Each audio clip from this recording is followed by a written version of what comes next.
विद्युत चुंबक तथा अस्थायी चुंबक में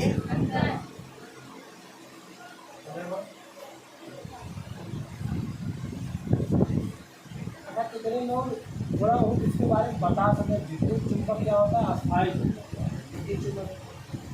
विद्युत चुंबक क्या होता है? जिसमें बिजली पैदा मतलब दे और उसमें चुंबक की तरह कार्य करने लगे तो कैसा चुंबक हो जाता है? विद्युत चुंबक। और अस्थायी चुंबक जो फिक्स आता ही है वो अस्थायी चुंबक होता है।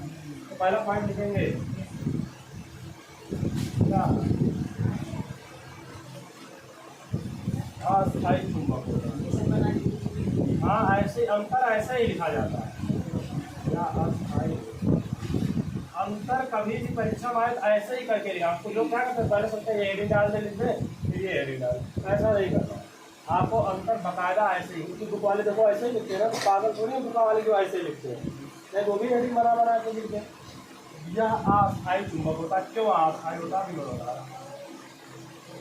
यह अस्थायी चुंबक होता है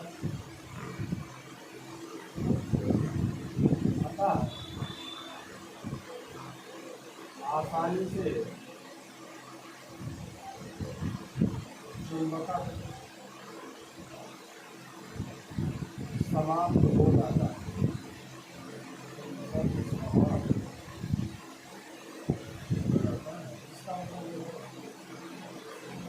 इसका मतलब क्या कि वास्तव चुंबकत्व समाप्त नहीं होता। जैसे करंट बंद कर, जैसे प्रणाली का चुंबक डालते हैं, जैसे लाइट उसमें धारा प्रवाहित करते हैं तुरंत वो कैसा कार्य करने लगा, चुंबक की तरह।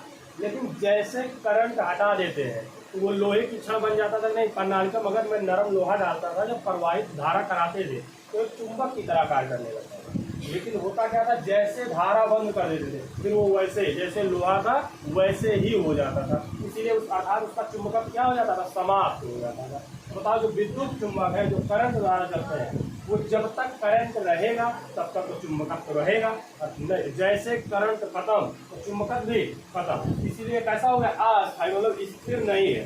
करंट के ऊपर क्या है, डिपेंड है। बांध से क्लियर है, बिजली से चलने वाला चुंबक केवल किस पर डिपेंड कर रहा है, करंट पे डिपेंड कर रहा है, धारा पे। जैसे धारा बंद चुंबकत्व क्या हो जाता है, समाप्त। जैसे कील डाले थे वैसे ही। इस तरह से कल चर्चा हुई थी प्रणाली का इसके बारे में। जी कौन सा विद्युत चुंबक की दिशा बिल्कुल निश्चित होगी, क्योंकि करंट के ऊपर डिपेंड है। बता रहे हो करंट के ऊपर है, जो करंट चल रहा था साउथ नॉर्थ से साउथ की ओर चल रहा था।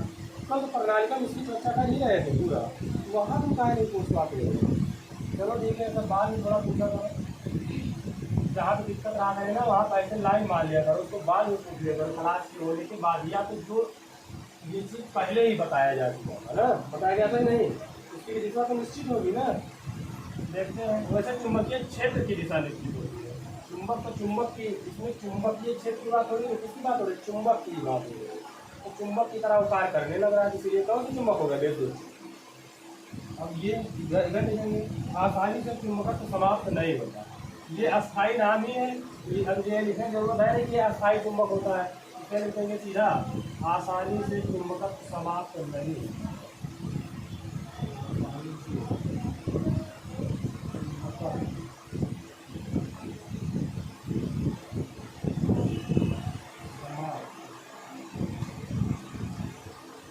नहीं,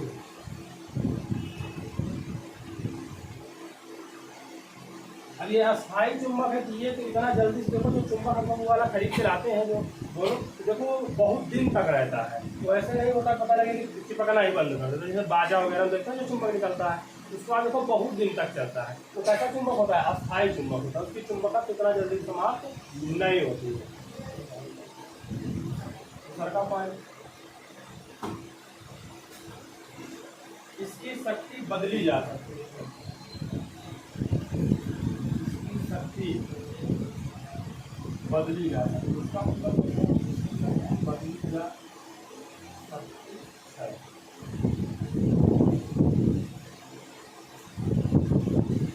ये पॉइंट नंबर 1 था, ये पॉइंट नंबर 2 है, इसमें भी ये मान लेते हैं। देखो याद रखना, कभी अंतर लिखेंगे ना तो इसके सामने एक अंतर, इसके सामने ही वही लिखेंगे। जैसे अब इसके सामने तो इसके सामने ही लिखेंगे ना सीधा, अंतर इस तरह लिखा जाता है। कॉपी थोड़ा अच्छी लगती है, वास्तव में ऐसे ही लिखा। आप बुक में देखना इसी तरह लिखा होता है, बीच में जगह छोड़ देता है अगर ये थोड़ा बड़ा हो जाता है ऐसे करके, क्योंकि बुक वाले हैं और हम सब भी उसी तरह लिखेंगे जिस तरह से बुक में ये अंतर लिखा जाता है। तो देखो इसका भी मतलब क्या हुआ, इसकी शक्ति बदली जा सकती है। देखो कैसे, अगर करंट धीमे तो चुंबक धीमे का उसका क्षेत्र क्या हो जाता है, कम हो जाता है।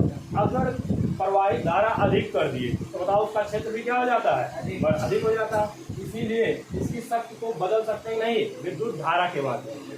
तो इधर लिखते हैं शक्ति निश्चित होती है, पहले से इसकी शक्ति क्या होती है, शक्ति निश्चित होती है। अभी इसको बता रहे हैं ये क्या है, इसकी शक्ति निश्चित होती है। देखो जो बाजा वगैरह या और जो चुंबक आते हैं आप देखना, वो एक निश्चित रहेगा हमेशा, कितनी दूर की वस्तु को खींचेगा बस उतनी दूर को ही खींचेगा, तो इससे अधिक नहीं होगा ना कम जल्दी से होगा इतना आसानी से। तो कैसा चुंबक होता है अस्थायी, तो इसकी शक्ति का शुरू से ही निश्चित कर दिया गया, तो इतना ही क्षेत्र की चीज़ों को क्या करेगा, बटोरेगा।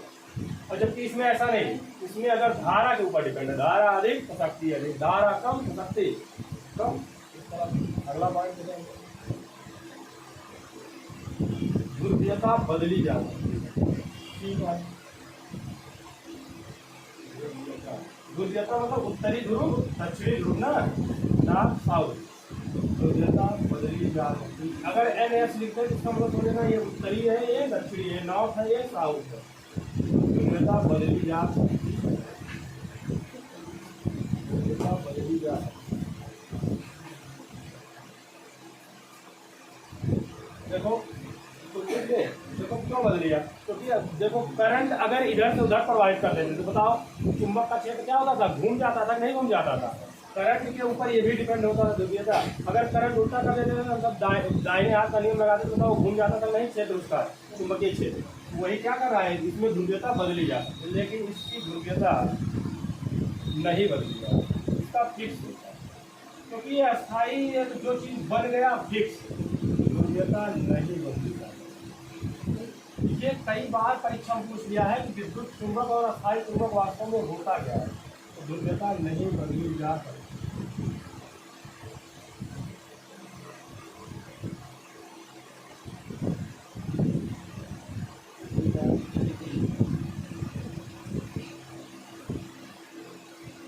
प्रायः अधिक शक्तिशाली होते हैं। अब इतना मैं थोड़ा शॉर्ट कट में लिख देता हूँ, इसका मतलब किसकी बात हो रही है, विद्युत चुंबक, ऐसा लिखना चाहिए विद्युत चुंबक प्रायः अधिक शक्तिशाली होते हैं इस तरह, लेकिन काम चल जाएगा क्योंकि अंतर है, तो प्रायः अधिक शक्तिशाली होते हैं, इसलिए तो हेडिंग यहाँ पर इसका मतलब इसी की चर्चा हो रही है, प्रायः अधिक शक्तिशाली।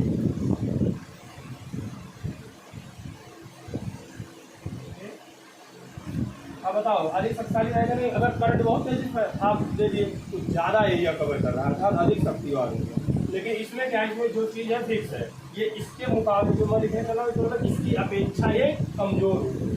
क्यों, क्योंकि इसको पटक भी सकते हो, टूटा भी जाएगा, और उसमें जब तक लाइट है तब तक कहानी अलग रहेगी। इसमें भी डी पार्ट है, लिख लेंगे कि प्रायः कमजोर चुंबक, प्रायः कमजोर चुंबक,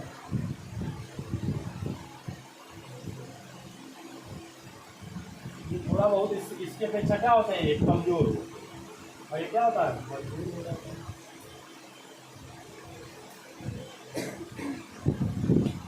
थोड़ा बहुत देखने में अच्छा भी लग रहा है ना, थोड़ा अच्छा देखेंगे। पहला फिर से एक बार समझ लेंगे, नाम से ही क्लियर है, विद्युत चुंबक और अस्थायी चुंबक, ये अस्थायी होगा, इससे की तरह इसका आसानी से चुंबक कोई चीज़ फिक्स बना दी जाती है, चुंबक समाप्त हो, जैसे दिमाग में रख लेंगे। अस्थायी मतलब जैसे बाजा वाला, क्योंकि बाजे वाला हम सबको ज़्यादा मिलता है, जो स्पीकर वाला वही वाला मिलता है, तो देखेंगे वो बट इतना जल्दी खराब नहीं होता, कहीं फेंके रहो मतलब 5 साल बाद भी देख रहे हो वही क्षमता रहती है उसकी लगभग। लेकिन इसमें क्या है, इसका चुंबकत्व कभी भी समाप्त, जैसे लाइट खत्म, इसकी कहानी खत्म, एक नरम लोहा डाल देते हैं जैसे प्रणालिका में, उसमें क्या होता है, करंट समाप्त हो, वैसे जैसे लोहा था वैसे ही होता है। लेकिन इस वाले में ऐसा नहीं है, इसका चुंबकत्व समाप्त ही नहीं होता है। कारण तुरंत दिमाग में रख लेंगे कि वही वाला साउंड वाला, क्योंकि वो सबके पास में होता है। अब इसकी शक्ति बदली जाता, बताओ विद्युत धारा तेज तो अधिक शक्ति वाला अधिक क्षेत्र लेगा, विद्युत धारा कम तो कम क्षेत्र पर रहेगा। लेकिन इसकी जो रहेगी निश्चित रहेगी कि बना ही देगा डायरेक्ट, उससे अधिक हो ही नहीं सकता। इसमें इसकी ध्रुवीयता बदली जाती है, तो करंट उल्टा लगा देते थे तो उल्टी बन जाती है उसका क्षेत्र। उसके बाद दूसरे साइड पर लगा देते थे इस नियम के अनुसार आप देखें तो उसमें जो दाहिने हाथ का नियम, इसमें ध्रुवीयता नहीं हो, क्योंकि एक बार सेट हो गया तो सेट ही हो गया। ये प्रायः अधिक शक्तिशाली होते हैं और ये कैसे होते हैं, थोड़ा सा कमजोर होते हैं। क्यों? क्योंकि इसमें लाइट की वजह से थोड़ा सा अधिक हो रहा है और थोड़ा क्या हो रहा है, इसके मुकाबले ये कमजोर हो रहे हैं। तो इसको ठोक के आप तोड़ सकते हो आसानी से, इसको इतना आसानी से नहीं हो सकता। अब अगली इसको नोट कर लिए, आप नोट कर लो, आराम से नोट कर लो। वैसे चुंबकीय क्षेत्र में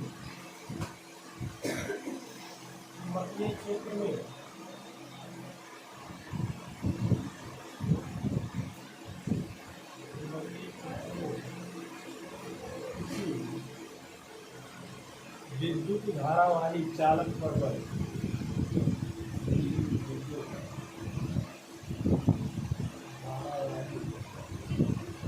इसलिए लिखा जा रहा है बेटा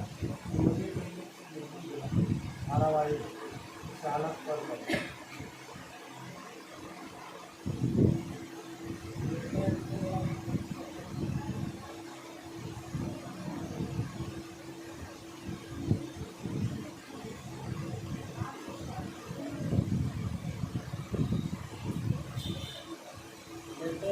आप देखते होंगे कोई चुंबक रहता है, खींचता है, जैसे चुंबक लिया आप क्या करा, ठीक है, उसमें मतलब उस पर कोई ना कोई बल जरूर लगे। बताओ बिना बल के कोई वस्तु को घटाया बढ़ाया जा सकता नहीं, क्योंकि बल ही वो चीज़ है, बल की परिभाषा ही होती है।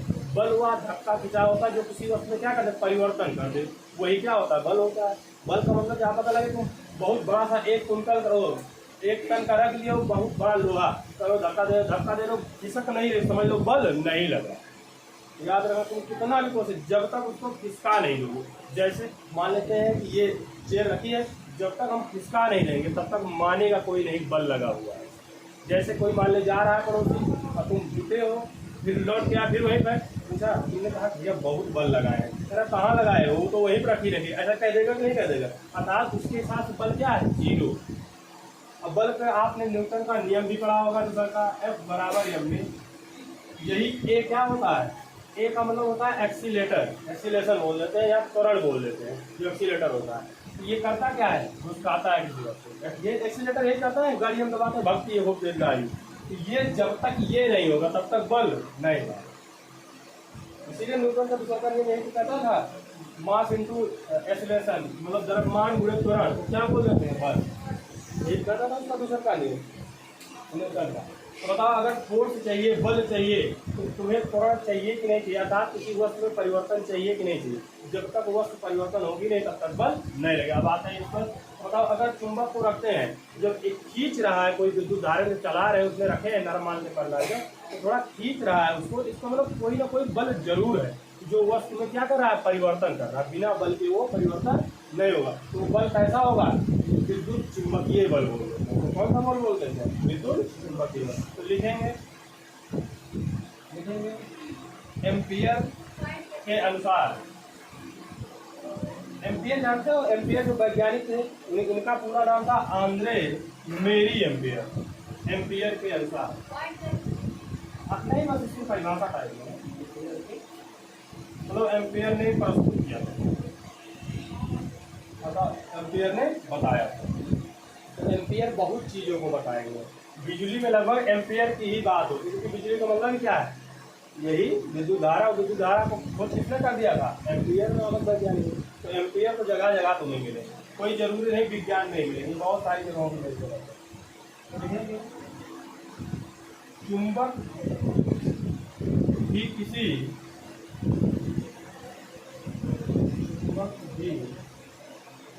साठ फॉर्म में है, चुंबक भी किसी विद्युत धारा वाली चालक पर, चुंबक भी किसी विद्युत धारा वाली चालक पर परिमाण, चालक पर परिमाण में समान, चालक पर परिमाण में समान, परंतु दिशा में विपरीत बल, विपरीत बल आरोपित करता है या लगाता है,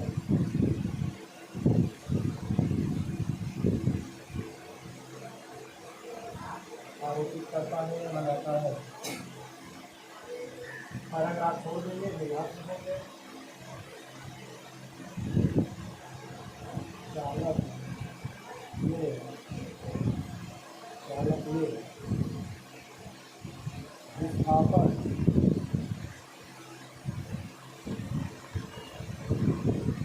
समय, चालक में विस्थापन समय अधिकतम होता है। ये सब सिद्ध किया है किसने? एम्पियर ने। चालक में विस्थापन समय अधिकतम होता है जब विद्युत धारा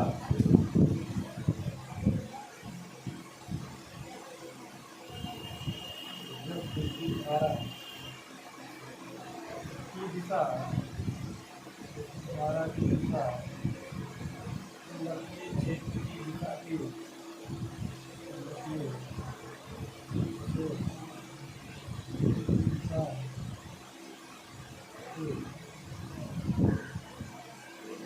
लंबवत होती है। लंबवत मतलब 90 अंश। लंबवत विद्युत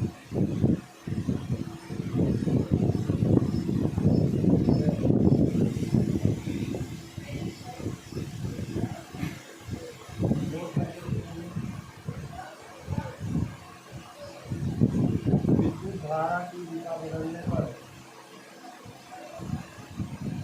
विद्युत धारा की दिशा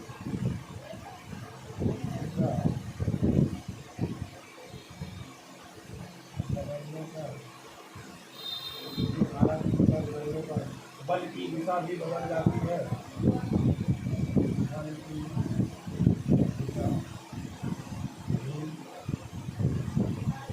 जाती है।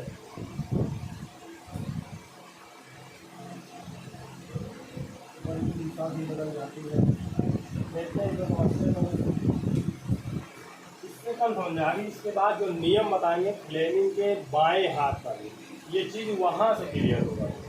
फ्लेमिंग के बाएं हाथ से तो देखो पहला क्या है, पहला यही कह रहा है चुंबक भी किसी विद्युत धारावाही चालक पर परिमाण में समान परंतु दिशा में विपरीत बल आरोपित करता है। चुंबक भी क्या करता है, जितनी धारा प्रवाहित होगी लगभग परिमाण में क्या रहेगा, समान रहेगा, लेकिन बल क्या करता है, उसके विपरीत कार्य करता है। अभी उसमें हमको दाहिने हाथ में क्लियर हो जाएगा। फिर कह रहा है चालक में विस्थापन उस समय अधिकतम होता है जब विद्युत धारा की दिशा चुंबकीय क्षेत्र की दिशा की क्या हो जाए, लंबवत हो जाए, अर्थात धारा ऐसे बह रही है, चुंबकीय क्षेत्र कितना आ जाए, 90 अंश। ये किसने चेक किया था, एम्पियर ने प्रयोग किया था। किसने प्रयोग किया था, एम्पियर ने। उन्होंने देखा कि विस्थापन उस समय सबसे अधिक हो रहा था, वो जो चुंबक था सबसे अधिक विस्थापित तब हो रहा था, मतलब घूम रहा था सबसे अधिक तब घूम रहा था जब चुंबकीय क्षेत्र की दिशा विद्युत धारा की दिशा की कैसी होती है, लंबवत थी, मतलब 90 अंश पे जा रही है। तब उसने देखा कि सबसे अधिक विस्थापन हो रहा है। इसका रीजन भी होता है, इंटर में तुम्हें मिलेगा, होता है साइन थीटा आ जाता है लास्ट में। चुंबकीय क्षेत्र की दिशा, चुंबकीय क्षेत्र निकालते हैं तो साइन थीटा आ जाता है, या फोर्स बल निकालते हैं साइन थीटा आ जाता है। तो साइन 90 का मान अधिकतम होता है, एक होता है ना, साइन 90 का मान कितना होता है, एक। सबसे अधिकतम क्या होता है, साइन 90 सबसे, क्योंकि साइन क्या होता है, 0 0 30 का 1/2। इस तरह से आप इंटर में सारी चीज़ें पढ़ोगे, इसीलिए 90 अंश पे वो वहाँ से क्लियर हो जाता है। साइन 90 अधिकतम होता है इसलिए क्योंकि ये वेक्टर प्रोडक्ट होता है, फाई इंटू ए होता है, प्लस इंटू एरिया होता है। तो वेक्टर प्रोडक्ट होता है, वेक्टर में साइन या कॉस लगा देते हैं जिसमें साइन थीटा आता है। तो साइन 90 का मान अधिकतम होता है। ये सब इंटर की फिजिक्स में तुम्हें बहुत सही ढंग से मिलेगा कि क्यों ये लंबवत होने पर अधिकतम होगा। तो मैं थोड़ा सा समझा दिया, इसमें साइन थीटा आ जाता है इसलिए साइन 90 का मान अधिकतम होता है। और 90 के बाद फिर थोड़ा आगे बढ़ोगे, फिर बैक होते चले आते हैं, फिर इधर 0 से फिर घूमने लगते हैं, सर्किल की तरह कार्य करता है साइन थीटा, क्योंकि साइन थीटा का ग्राफ ही यही होता है। 0 पे 0, 90 पे मैक्सिमम 1, फिर उसके बाद कम होता जाता है, फिर ऐसे ही करके होता है, मतलब मैक्सिमम 1 होता है। साइन का मान ज़्यादा से ज़्यादा 1 होता है, -1 से 1 के बीच में चलता है। ये होता है 1 और इधर आते हैं -1, तो ये -1 से लेकर 1 के बीच में चलता है। ये सब तुम्हें इंटर में मिलेगा बकायदा, थोड़ा बहुत देखे रहोगे तो उसमें याद आएगा। हाँ ये चीज़ें भी थोड़ा बहुत। तो साइन 90 का मान 1 होता है, जो कि सबसे अधिकतम मान होता है। इसलिए लंबवत मतलब क्या है, 90 अंश आ जाएगा साइन 90 का अधिकतम। अगर 30 अंश पे ले लेते थे, साइन 30 का मान कितना है 1/2, मतलब आधा आ गया कि नहीं, 90 का आधा आ गया कि नहीं, लेकिन 90 पे 1 और 30 पे 1/2 तो आधा हो गया। इसका मतलब वो ये कितना हो जाएगा, उसका आधा विस्थापन कितना हो जाएगा, थोड़ा सा कम हो जाएगा इसका। तो इंटर का सारी चीज़ें। और एक चीज़ है, विद्युत धारा की दिशा बदलने पर बल की दिशा भी क्या हो जाती है, बदल जाती है। अभी हम सब फ्लेमिंग के बाएं हाथ के नियम से ये चीज़ समझेंगे। इन सारी चीज़ों को फ्लेमिंग का बाएं हाथ का नियम समझाता है, इसको नोट कर लिए। अब अगली हेडिंग लिखेंगे फ्लेमिंग के बाएं हाथ का नियम। बाएं चाहे लिखा रहे, चाहे बाम लिखा रहे, चाहे बाया लिखा रहे, सब सारी चीजें क्या है, एक चीज है। मैं कहूँ जी ने लिखाया है कि बाएं हाथ का नियम में बाम हस्त का नियम आता है। हस्त का मतलब भी हाथ ही होता है ना। हाँ, नहीं पता लगे तो उसमें गड़बड़ कर बैठो, गुरु जी ने तो हाथ लिखा है, इसमें हस्त लिख के आया, तो वो कोई इतना समझदार हो और मानते भी है कि हो। फ्लेमिंग के बाएं हाथ का नियम हम सब तुम्हारे सिलेबस में अब कट गया है, लेकिन विद्युत मोटर के बारे में जानकारी कल हम पूरा बकायदा देंगे। सिद्धांत, संरचना, कैसे कार्य करता है, जो हमारा विद्युत मोटर होता है, ये इसी सिद्धांत में काम करता है। विद्युत चुंबकीय विद्युत चुंबकीय प्रभाव को कार्य करता है, और फ्लेमिंग का नियम उसमें लग जाता है। उसमें भी फ्लेमिंग का नियम लगता है। विद्युत मोटर में जो जनरेटर जो चलाता है उसमें भी यही नियम लगता है, लेकिन हम सब समझ नहीं पाते कहाँ भी लगा फ्लेमिंग का बाया। अब इसमें कौन सा हाथ लेंगे, बाया लेंगे, बाया या वाम बोल देते हैं। हस्त का नियम या हाथ का नियम बात एक, हस्त या हाथ दोनों चीज सेम है। फ्लेमिंग के बाएं हाथ का नियम, इसमें कौन सा हाथ लेंगे, बाया हाथ लेंगे। फ्लेमिंग ने कहा कि अगर किसी चालक में विद्युत धारा प्रवाहित करें, उसमें चुंबकीय क्षेत्र उत्पन्न होगा।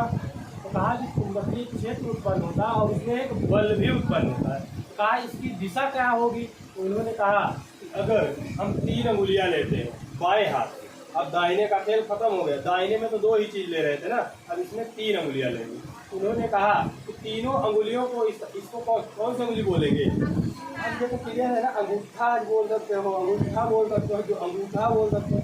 और इसको कौन अंगुली बोलेंगे, और इसको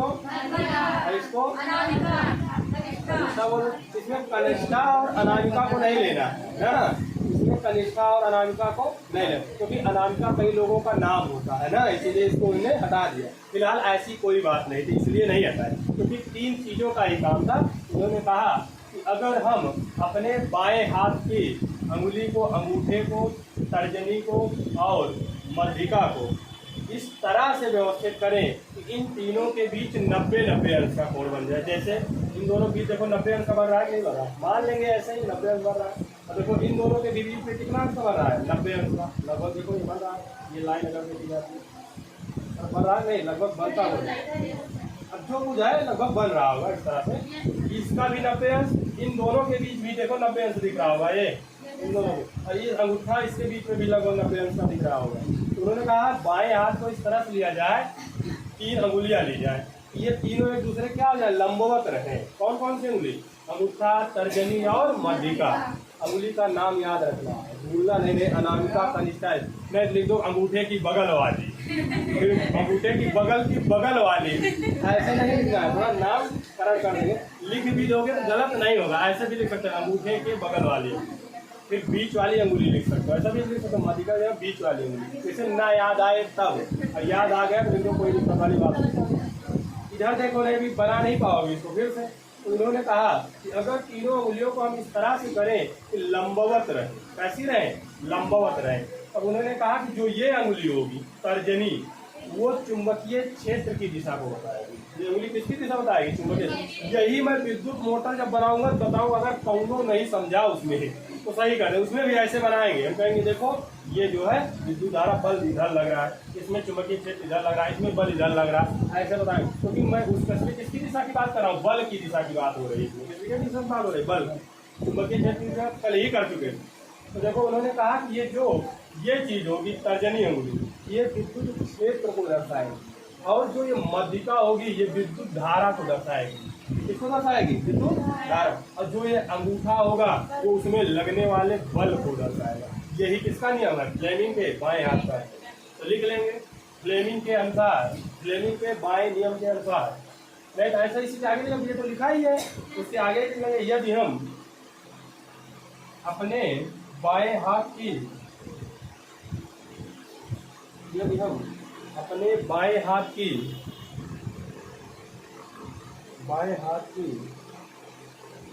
यदि हम अपने बाएं हाथ की तर्जनी कॉमा मध्यिका, तर्जनी यदि हम लिख दे रहे हैं अपने बाएं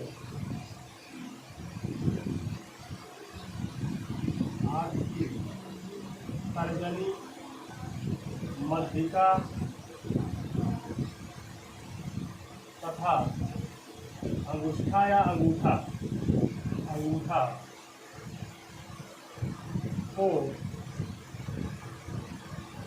इस प्रकार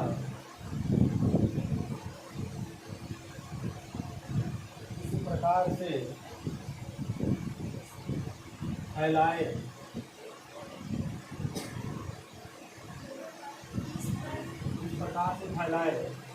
कि ये इस प्रकार से फैलाएं कि इस प्रकार से फैलाएं कि ये तीनों अंगुलियां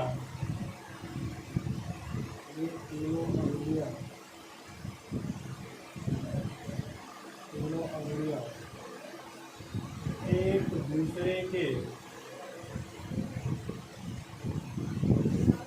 लंबवत हो। लंबवत मतलब 90 अंक है, एक दूसरे के लंबवत हो तो तर्जनी अंगुली विद्युत क्षेत्र को, विद्युत चुम्बकीय क्षेत्र को,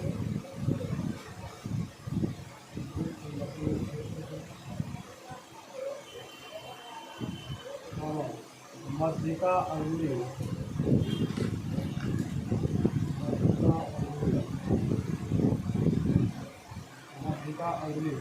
विद्युत धारा की दिशा को,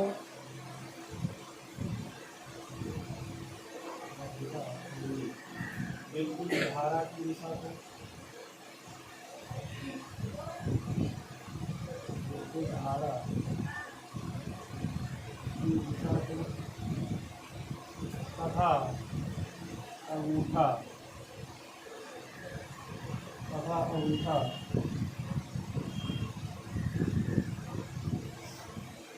चालक की गति की दिशा तथा अंगूठा चालक की गति की दिशा या बल की दिशा, या चालक के बल की दिशा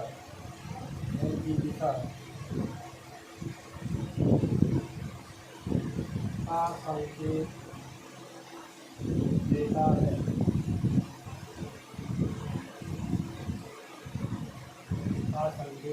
है। अब अंगुली बनाना तो आता नहीं है सबको, बनाना आता है। अब अंगूठा कैसे जो है हमको बना ही नहीं पाते हैं, बनाने की कोशिश करते ही है अंगूठा।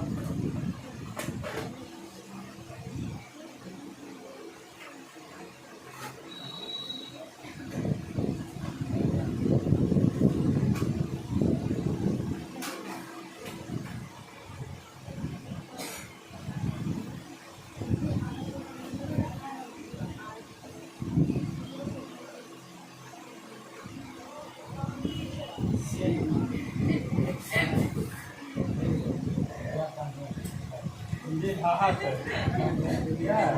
चलो 3 अंगुली हमें मतलब है।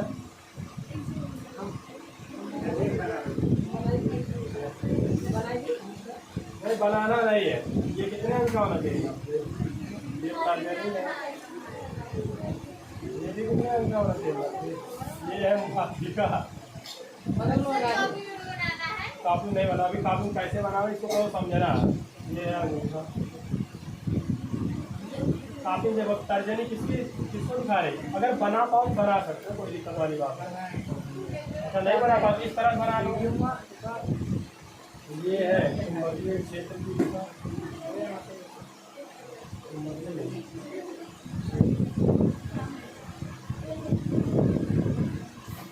नब्बे अंक का बना लेंगे। ये है बल की दिशा और ये रहेगा विद्युत धारा की।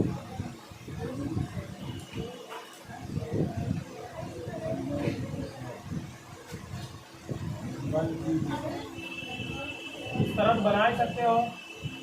चुंबकीय क्षेत्र की दिशा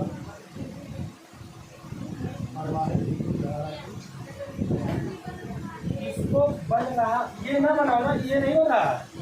इसको बनाओ ना फिर। ये कितने अंक का है? अब इसमें हम 3D बना नहीं सकते। ये वास्तव इस तरह से, ये चीज ऐसे जो मैं इधर बनाया हूँ, इसको मैं ऐसे बना नहीं सकता ना कि ऐसे बना। तो ये वास्तव इस तरह से, ये ऐसे ये ऐसे और ये चीज ऐसे। क्लियर समझ में आया ना? ये ऐसे है चुंबकीय क्षेत्र की दिशा और ये बल की दिशा है और ये कौन सी दिशा है? विद्युत धारा की। कैसे ये समझ में आया ना? इस तरह से ये ऐसे। असल में इसको हम विद्युत मोटर में यूज करेंगे। देखो करंट इधर बह रही है। हाँ इसको बना लो, इसको नहीं बनाना। ये मुझे मतलब बता दी कैसे ये बनता है। ये है आपकी तर्जनी, ये है अंगूठा है वाली, लेकिन इसको बनाएंगे समझना। अच्छा ये जो मैं लाइन खींचा समझ में आया कैसे? ये वास्तव लाइन ऐसे है। क्लियर सी बात ना? अब तिरछी बनाना पड़ेगा ना। ये है, ये इस तरह से है। किसकी दिशा? विद्युत धारा की दिशा। और ये चुंबकीय क्षेत्र की दिशा, ये ऐसे। और ये बल की दिशा है इस तरह से। वो परत को फटाक से तेजी से। ये है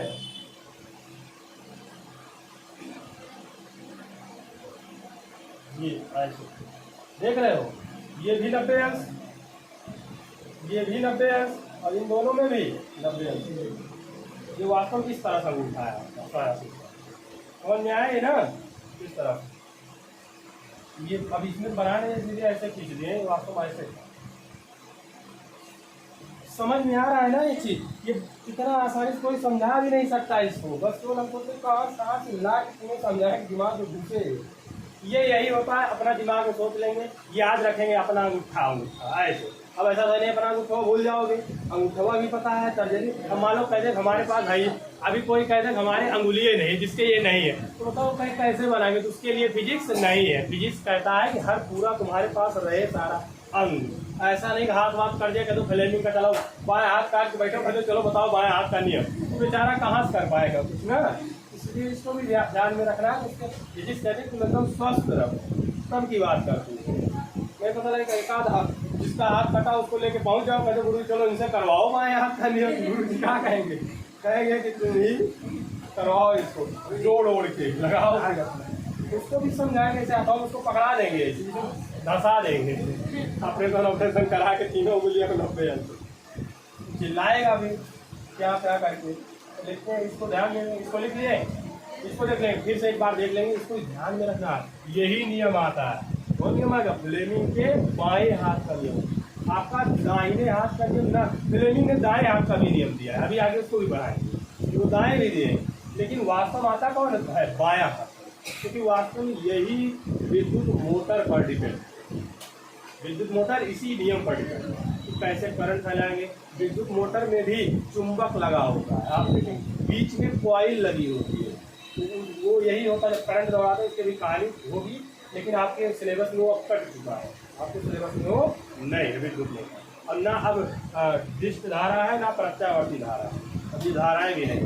इसलिए लेकिन हमको थोड़ा जानकारी देना जरूरत है। देखो सीधा ऐसे दिमाग में रखेंगे, आँख मूंद के ही कि तभी पढ़ा जाता है इस प्रैक्टिकली चीज़ें। एक बार आप मूल लिया करो, आँख मूल कर सोचा करो अच्छा ये ऐसी है ऐसे, इसमें किसी प्रकार की शर्म वो भी घर पे, यहाँ पे नहीं, यहाँ पर मंत्र पढ़ने लगेगी ओम ओम स्वाहा, ऐसे ही ऐसे नहीं करना, तुरंत ध्यान देंगे, ऐसे कर देंगे तो देखो मेरा लग भी रहा है, सारे लग 90 अंक लग रहे हैं, क्या लग रहे हैं, लग रहा है। तो देखो ये भी 90 अंक, ये भी, इन दोनों के बीच में भी 90 अंक, अभी हमने पेन से बताया। तो ये चुंबकीय क्षेत्र की दिशा। अब ये विद्युत धारा, अब अंगूठा, तो अंगूठा दादा में आ रहा है क्योंकि अंगूठा सबसे अधिक बलवान होता है। देखो अंगुली में अंगूठा का नाम नहीं लेते हैं, कहेंगे अंगुली, लेकिन अंगूठा अलग से कहते हैं, इसको तो अंगुली बोल देते हैं, लेकिन इसको लगभग अंगूठा, जबकि वास्तव में अंगुली है। क्यों? क्योंकि सबसे अधिक मोटा, सबसे अधिक बलवान यही क्या होता है, अंगूठा होता है। और धीरे धीरे अंगूठा क्या हो जाएगा, खत्म हो जाएगा।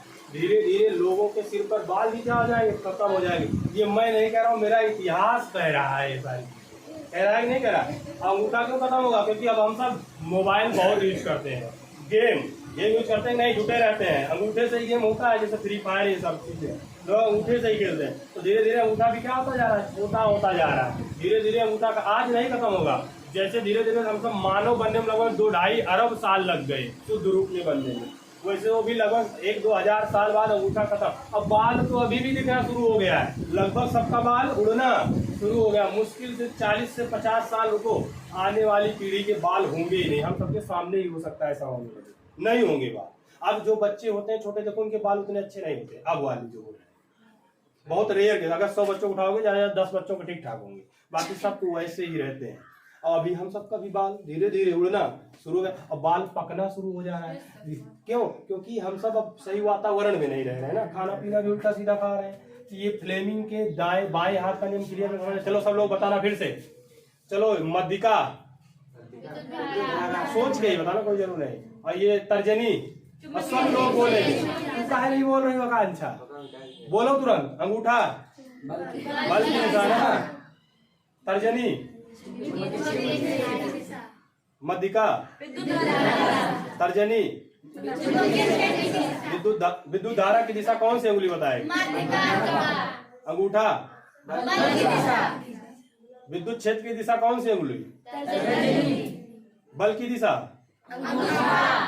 लोग समझ में आ गया है ना, इस तरह समझ में भी आ जाता होगा। लेकिन अब कुछ लोग वैसे सोच के, लेकिन सोचे तो कम से कम, और सोच के कोई चीज याद करते हो तो बस घर पे एक बार देख जरूर लिया करो, दिमाग में सेट हो जाता है। इसलिए तो खूब चिल्लवाते रहते हैं यहाँ पे ना, तो अब तो थोड़ा चिल्लवाना कम कर दिए हैं, इसको मिटा देते हैं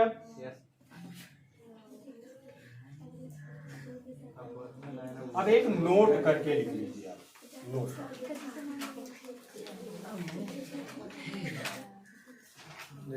मानव शरीर के नोट करके, मानव एमआरआई सुनो, एमआरआई शरीर का एमआरआई कराते हैं, उसमें चुंबकीय क्षेत्र की वजह से ही करा पाते हैं। ये खासकर हृदय और मस्तिष्क का एमआरआई होता है। आप देखना जाओगे तो एमआरआई किसका होगा? हृदय और मस्तिष्क का, क्योंकि ये भी एक चुंबक की तरह कार्य करते हैं। तो ये बायोलॉजी का पार्ट होता है, लेकिन हम सब नोट करके लिख लेंगे, बस इतना जानेंगे कि ये चीज होता है। लिखेंगे कि मानव शरीर के, नोट करके लिखेंगे, इसको दिमाग में सेट रखना है कि दो कौन से अंग हैं जिसमें एमआरआई होती है। तो लिखेंगे मानव शरीर के हृदय व मस्तिष्क में, हृदय व मस्तिष्क में चुंबकीय क्षेत्र महत्वपूर्ण भूमिका निभाता है। मानव शरीर के हृदय व मस्तिष्क में चुंबकीय क्षेत्र, हृदय ऐसे लिखा जाएगा, री का मात्रा हाथ रहेगा। मानव शरीर के हृदय व मस्तिष्क में चुंबकीय क्षेत्र महत्वपूर्ण भूमिका निभाता है। एमआरआई होता है ना, आप सब नहीं देखे होंगे, ऐसे थोड़ा सा काट इसे डाल देते हैं, छोटा छोटा ऐसे पॉइंट बना देते हैं, तो क्या करता है, करंट प्रवाहित कर देते हैं। लेकिन करंट ऐसा नहीं है हम सबको उठा फेंक दे, मर जाएंगे, थोड़ा मिनट टाइम में रहेगा, लेकिन वो तुरंत क्या करता है, तुरंत सड़ा के अंदर जाएगा, चुंबक की बात क्या करेगा, तुरंत वो क्या कर देता है, मैग्नेट, तुरंत कैमरा वैमरा सब लगा होता है ना, पूरा खींच लेता है, पूरा इमेज खींच लेगा अंदर हृदय और मस्तिष्क। नहीं बताओ इतना आसान है हृदय मस्तिष्क का जांच करवाना? नहीं आसान है ना, अब तो बहुत सारी विधियां हैं। तो एक अगली हेडिंग लिखेंगे एमआरआई, MRI ये किसके लिए प्रयोग किया जाएगा? हृदय और मस्तिष्क जैसी बीमारियों की में अगर कोई समस्या उसमें है उनकी जानकारी के लिए किसका प्रयोग करते हैं? MRI। इसका फुल फॉर्म लिख लेंगे पहले। फुल फॉर्म MRI ये लिखा गया है, क्या बोल दें, इसका फुल फॉर्म लिखेंगे मैग्नेटिक रेजोनेंस जी, रेजोनेंस इमेजिंग।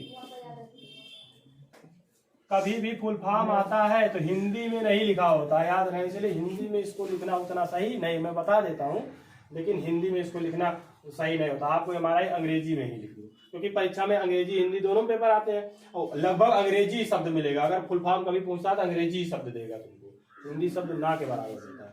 तो मैग्नेटिक रेजोनेंस इमेजिंग, इसकी हिंदी होती है चुंबकीय अनुनाद प्रतिबंधन। अब बताओ, प्रतिबिंबन। मैग्नेटिक मतलब चुंबकीय, रेजोनेंस मतलब अनुनाद, अनुनाद मतलब जो बीमारी पता लगाते हैं उसे क्या बोल देते हैं? अनुनाद, कि कौन सी समस्याएं है। इमेजिंग मतलब प्रतिबिंबन, अनुनाद ये लिखा गया है, प्रतिबिंबन जब लिखा गया है तब भी दिख नहीं रहा है, कैसे तुमको नहीं दिख रहा है? चुंबकीय अनुनाद, तो हमें अंग्रेजी याद रखना है, जिसमें हेडिंग डालेंगे तो लिख लेंगे चुंबक MRI, सीधा लिखेंगे MRI का प्रयोग करके, MRI का प्रयोग करके magnetic resonance imaging, IMAGING N है, इमेजिंग, इमेजिंग। अरे इमेज मतलब प्रतिबिंब, इमेजिंग मतलब प्रतिबिंब। MRI का प्रयोग, MRI का प्रयोग लिखे, MRI का प्रयोग शरीर के, MRI का प्रयोग करके शरीर के भीतरी, MRI का प्रयोग करके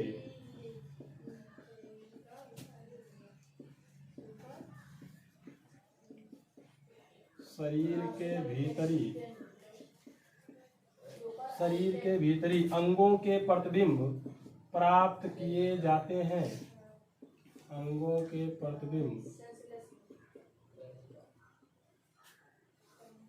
प्राप्त किए जा सकते हैं, प्राप्त किए जाते हैं या किए जा सकते हैं।